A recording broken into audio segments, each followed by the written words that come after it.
Salut YouTube, ici c'est Virginie et bienvenue dans l'épisode 18 du temps d'une pellicule. Et aujourd'hui mon invité c'est Bastien. Salut Bastien. Salut. Comment vas-tu? Ça va bien. Je fais un petit cadrage de qualité, vas-y. Allez. Présente-toi. Du coup je m'appelle Bastien Anguiano, je fais de l'argentique depuis une vingtaine d'années. De la double exposition depuis, on va dire 3-4 ans, de l'expérimentation, pas plus vieux que ça.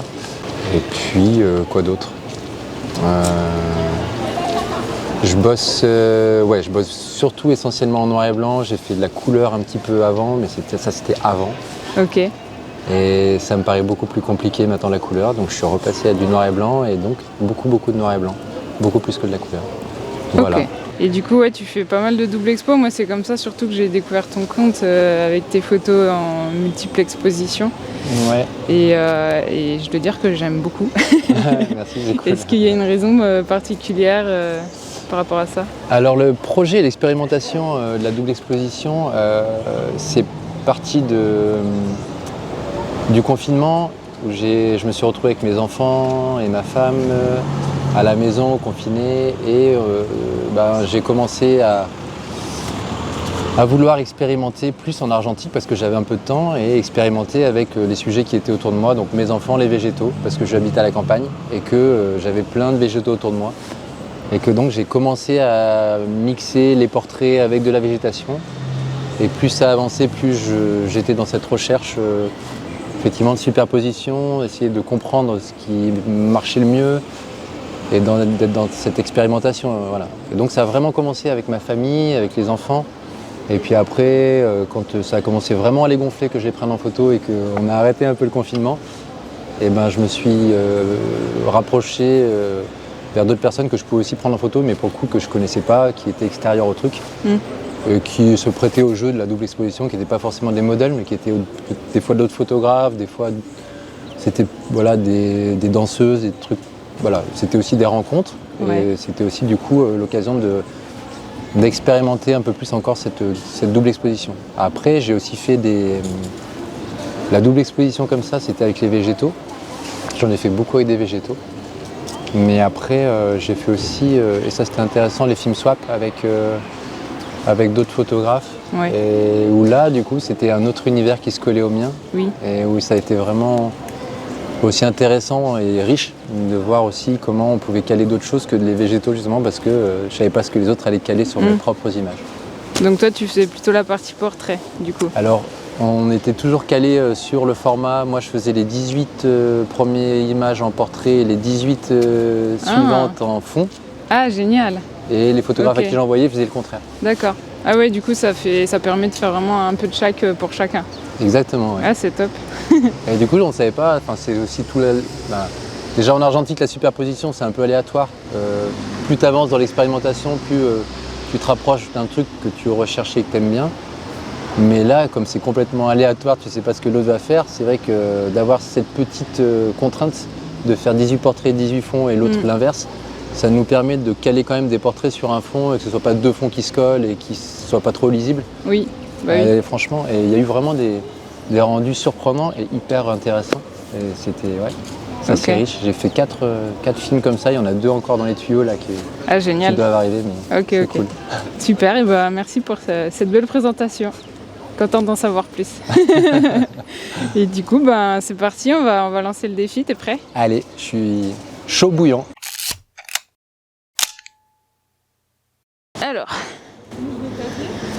nous avons 4 enveloppes avec 4 thèmes différents, comme d'habitude. Pression. Laquelle vas-tu choisir? Allez, la deuxième.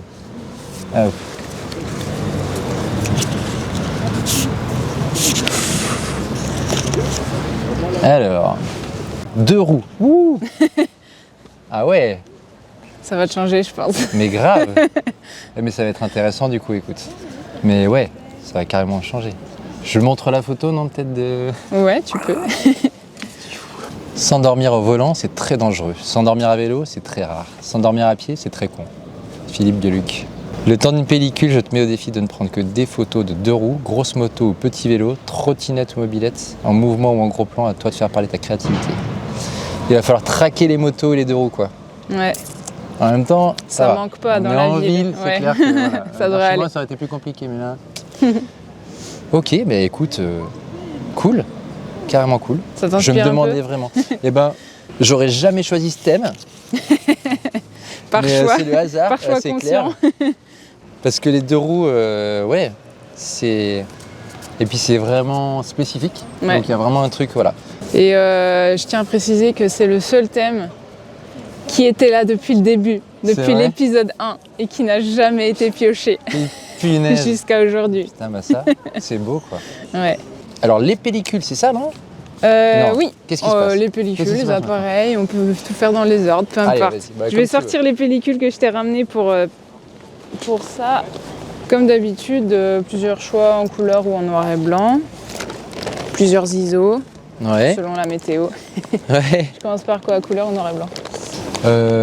Vas-y, fais-moi les couleurs, je vais voir ce que Ok. sont les couleurs. Alors nous avons une Fuji C200, Mhm. bien connue au bataillon normalement. Une Portra 400, légèrement périmée mais pas trop. Ou bien une Kodak Gold, Mhm. des classiques, Ouais. des valeurs carrément. sûres. Je suis d'accord, ouais. Et après en noir et blanc, il y en a 2. Donc on a une 400 T-Max, légèrement périmée aussi, 2021. Ça va. Et une Kentmer pas en sang. Alors. Qu'est-ce qu'il y a? Qu'est-ce qui t'inspire pour les 2 roues?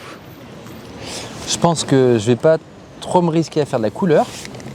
Ouais. Comme je te le disais, même si la Portra 400 ça m'attire grave, forcément. Ouais, je vais faire du noir et blanc parce que j'ai plus en tête des images noir et blanc de 2 roues. Ok. Par contre, ouais, sur le choix, ça va être difficile parce que vu le temps, ça serait peut-être pas mal de partir sur la 400, mais j'ai jamais essayé ça alors. Celle-ci se pousse. Tu vois, il y a marqué 100, 200. Ah ouais. Si tu veux partir un petit peu dans l'expérimentation, Ouais, on va il essayer. y a moyen de moyenner. Tu l'as déjà testé? Oui. Et le rendu des grilles, est-ce que c'est assez contrasté? C'est pas hyper contrasté. HP5, genre Moi j'aime Ilford. bien. Proche. Peut-être un peu moins que HP5, Un- mais plus que Foma, par exemple, pour situer. Parce que ça, je connais bien, ça c'est valeur sûre aussi Ouais. pour moi. Mais du coup, si tu veux la pousser, je pense que ça poussera un peu les contrastes. Ouais, c'est ça. Ouais. Faut la pousser. Ok. Allez, on essaye. Ok, Je vais la pousser. c'est parti alors. Kentmer 100.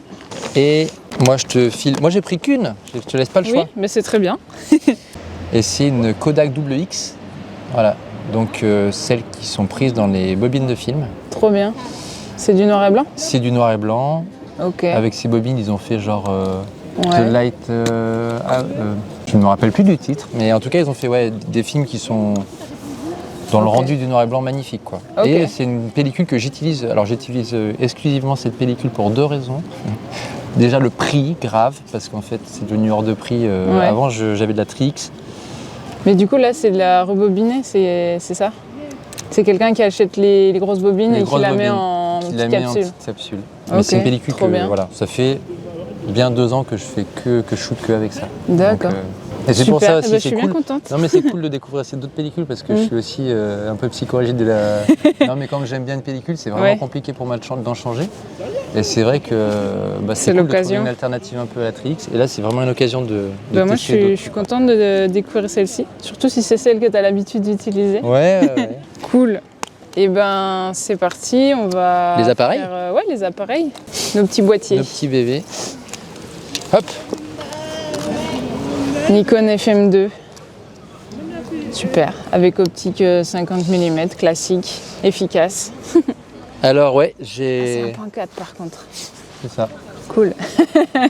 Je l'ai récupéré il y a 15 jours. Et Ah. d'un vieux cousin qui faisait de la photo, j'ai récupéré plein, qui était passionné de photo. Ok. Et j'ai récupéré plein de trucs. Et jusqu'à présent, j'avais un 1.8. Et donc là, c'est nouveau. Mais c'est cool. Je suis bien content d'avoir ça. Ok, super. Voilà. Mais le FM2, ça fait... j'ai eu le premier appareil photo, c'était un AE1, Canon AE1. Et puis j'ai eu aussi un Ricoh avant. Ouais, ouais. Alors je me rappelle plus lequel. C'était celui de mon père qui faisait de la photo, mais voilà. Il y avait Ricoh, après il y a eu Canon A1. Et puis quand j'ai eu aussi un Leica R7. Ouais. Et là, c'était trop quoi. J'arrivais pas à manipuler et tout, j'étais toujours dans le stress, je faisais hyper gaffe. Ouais. Là, mon FM2, je le fourre dans mon sac, je sais pas, voilà. Oui. Et du coup, je l'avais revendu et j'étais passé à ce moment-là au Nikon FM2, donc je dirais il y a 10 ans, quoi. Ok. Ouais, avant qu'il monte en cote. Exactement, voilà. Non, c'était cool. Je l'ai acheté avant que ça devienne trop cher. D'accord. Et depuis, franchement, je jure que par FM2. C'est aussi après, tu connais bien ton boîtier. Ouais, c'est un avantage. Voilà. Donc voilà. Eh ben, écoute, ce sera le grand jour des Nikon. Moi, j'ai pris mon FE. Cool. Voilà. Qui est bien connu sur la chaîne avec mon 50 mm 1.8. Valeur sûre. Je le connais bien. Tu peux faire de la double expo avec celui-là, oui, je crois. Oui, je peux. Ouais, j'ai le petit... la petite molette. Ouais, le petit truc qui va bien. Ouais, carrément. Pareil. Ils se ressemblent beaucoup en fait, ces boîtiers-là. C'est clair, hein. Ils sont franchement... Tout ce qui est FM, FE. Mais FE, je crois, le gars qui me l'avait vendu m'avait dit FM pour mécanique, FE pour électronique, je crois. Ok. Il me semble. Voilà. D'accord. C'était la petite anecdote du jour. C'est clair.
Tout en labo ou tu fais aussi un peu toi-même? Non, j'envoie tout en labo. En fait, j'ai fait du tirage étant plus jeune. J'ai plus du tout le temps, ni l'énergie, ni trop l'envie en fait, parce que maintenant les tirages que je fais maintenant, que je fais faire, c'est cool d'avoir les tirages d'un labo, quoi. Je veux dire, moi j'aurais jamais le même rendu, moi, avec des tirages que je ferais moi, voilà. Ouais. Ou alors ça me prendrait énormément de temps. Et du coup, non, je fais tout faire en labo. Et puis moi j'ai trop l'angoisse de merder des trucs. Tous les photographes que je rencontre, ils me disent non mais putain, c'est bon, tu vois, ça va, les développements, tu vas pas merder ton truc. Mais j'ai tellement moi ce truc de merder des... Bah ça arrive en vrai. Truc, c'est ça quoi. Moi ça m'arrive régulièrement, enfin pas fréquemment mais régulièrement. Alors que j'envoie les trucs, ça peut se perdre aussi par la poste, tu vois. Oui. Mais... Même en labo il peut y avoir des accidents. Ouais, ça arrive.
C'est marrant de voir quand on se focus sur un sujet qu'il y a énormément de choses à voir. Ouais, mais carrément. Ça aussi, c'est cool aussi, je trouve, la thématique de ce que tu fais. Et du coup, tu as une thématique vraiment précise et on fait rarement, en fait, vraiment aller repartir sur un truc précis. Ouais, c'est vrai. Et là, c'est cool, le vélo, ouais. Et c'est vrai qu'on voit tout le temps des vélos partout, mais là, en plus, on est samedi, on voit tous les styles de pratique de vélo. Là, on vient de voir les deux qui passaient comme des dingues en vélo de descente, c'était trop drôle. Avec ça, les coques sur le dos et tout. J'en ai passé aussi des mecs en vélo de course avec le fringue, tu vois, c'est drôle, quoi. Tu te dis, ils sont en pleine ville, les mecs. Non, c'est clair, c'est intéressant.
Du coup, donc, t'étais super rapide.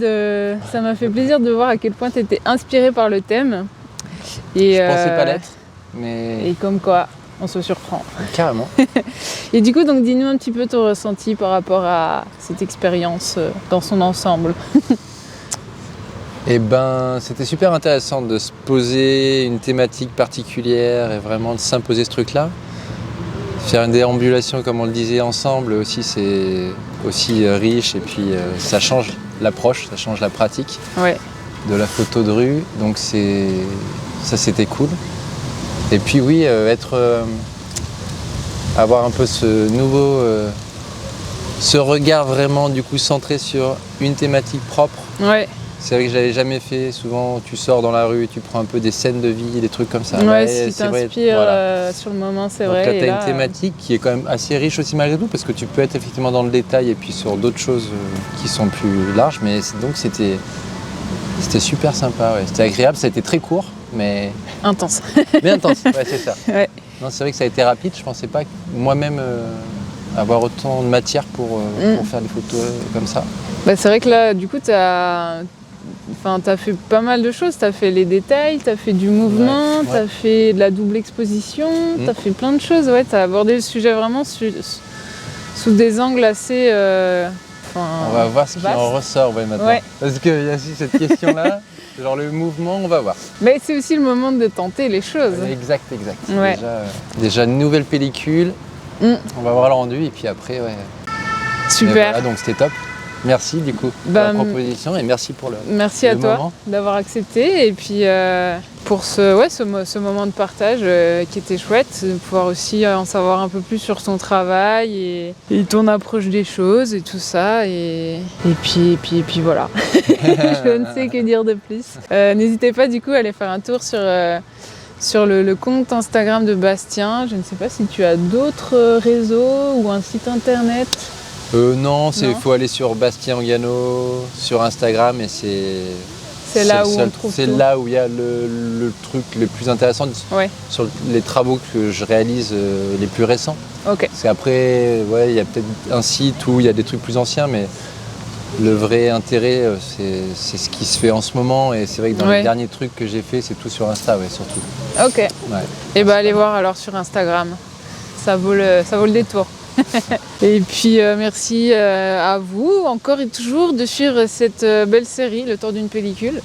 C'est toujours un plaisir à chaque épisode de faire toutes ces rencontres, d'aborder tous ces sujets. Et n'hésitez pas à vous abonner et mettre un petit pouce en l'air pour supporter et soutenir le travail à la chaîne. Voilà, et puis en attendant, je vous dis à bientôt pour de nouvelles aventures.